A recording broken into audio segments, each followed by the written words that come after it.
Today, we'll be looking at the significance of food insecurity on college campuses and what schools are doing to combat it, like Hofstra's Pride Pantry.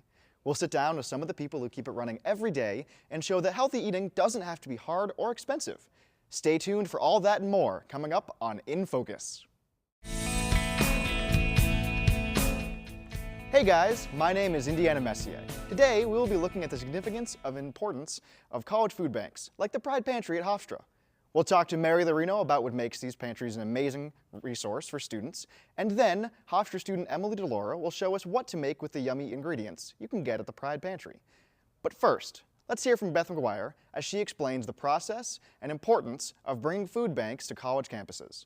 Let's take a look. My name is Beth McGuire. I'm the Senior Assistant Dean for Students and also the Director for Residence Life. Food insecurity on college campuses has been a focus of mine for about 5 years.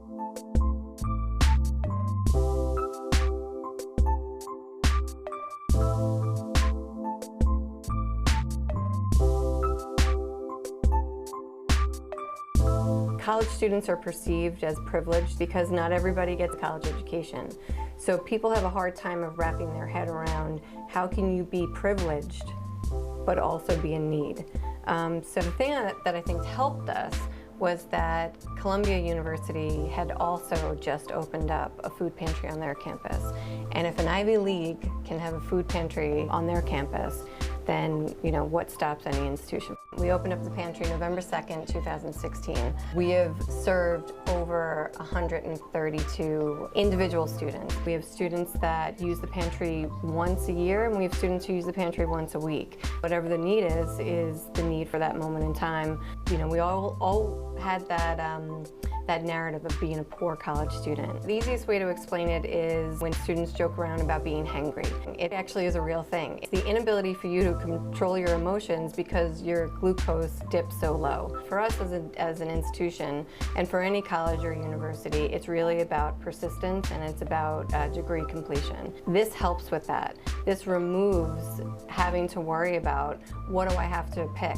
Do I buy my books for that class or do I buy food for that week? It's nothing to be ashamed of. We all struggle in our pursuits. It's just assistance, pure and simple. It's just help.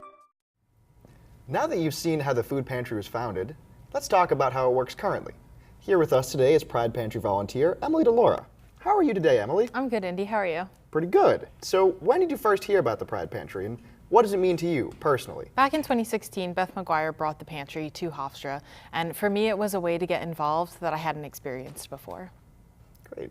So as a student yourself, what can you tell us about the impact the pantry has on college students, to yourself and the people that you help?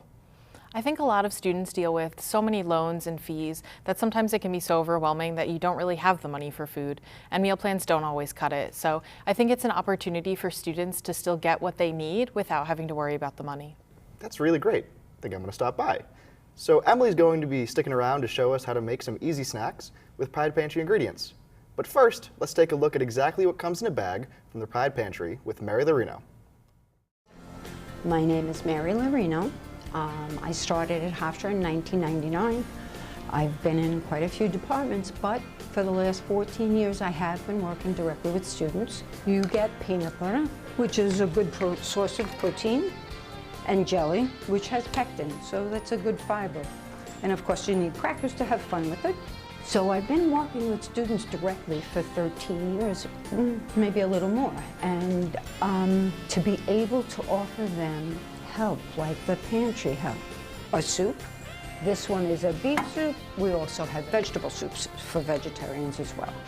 Facing debt, they're facing job opportunities that may not be there for them, so to be able to help them if they come to us and they are hungry, to be able to say, absolutely, come, we can help, is a wonderful thing.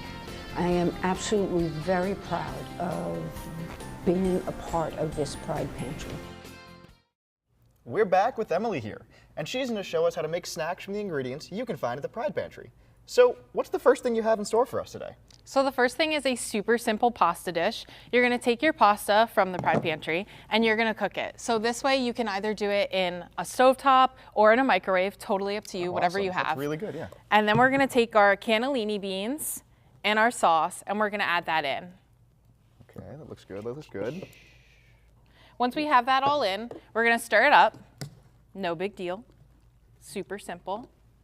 And then from there, you're either gonna pop it in the microwave again or onto a stovetop until it starts really cooking. You wanna see that sauce bubble, and that's when you know you're good to go. That looks really good, actually. Yeah, right? So what's the next snack you have for us? Okay, so the next one is a good snack if you're on the go, you don't really have a whole lot of time, but you need something that has protein and sugars, so really pump you up. So we're gonna take some saltine crackers, and then we're gonna take some peanut butter, My favorite. and we put that on the saltine. Super simple. Looks good. And then Easy you're enough. gonna take another saltine, and then you're gonna take your jelly. We have grape or strawberry. Which would you prefer? Oh, I'm more of a grape guy. Grape? Of Okay, course, so yeah. we'll stick with grape. Awesome. And you take the grape jelly, and you put that on the saltine as well, and then you just piece it together. Wow, Easy, simple snack on the go. that looks really good. Here. Well, thank you for joining us today, Emily. And if you'd like to find out more about local food banks, visit www.feedingamerica.org. We'll see you next time on In Focus.